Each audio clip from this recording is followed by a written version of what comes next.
Hi, my name is Ania Kolbuszewska. Welcome to my series on successful conflict management. In my last video, I talked about destructive communication styles in conflict, which can ruin any chances of developing a good and healthy relationship. These styles are referred to as the four horsemen of the apocalypse, and they are criticism, defensiveness, closing up or stonewalling, and contempt. And to recap very quickly, criticism is an attack on a person or their character.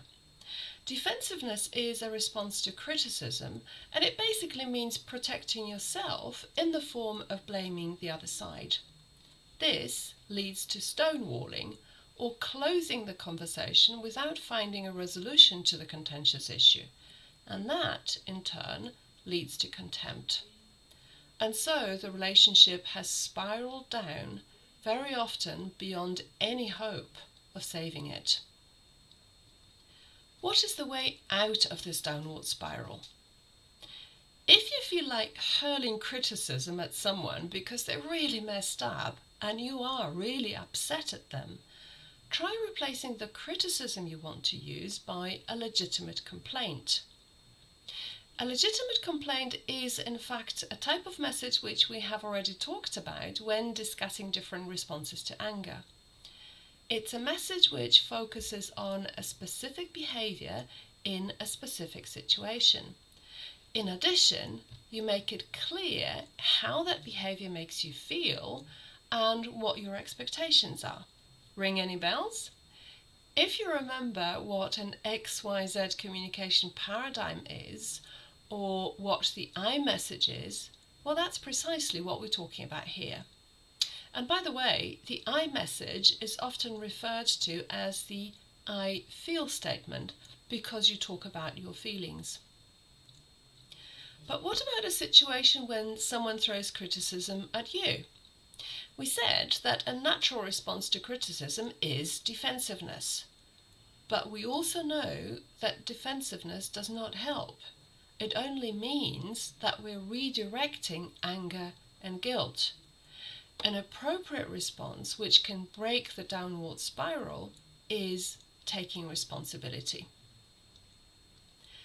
Taking responsibility is never an easy solution, but given the choice of risking the relationship or communicating constructively, it's certainly a road worth taking. Imagine a situation when you're planning to go out with your partner to meet some friends in town.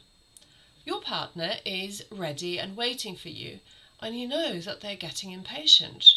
But you also know that, as always, you just need a little bit more time. Finally, your partner has had enough, and they say, "We're going to be late again because you can never get ready in time." You can now go defensive and say, for example, "Well, I would have been ready ages ago if you told me about this meeting earlier."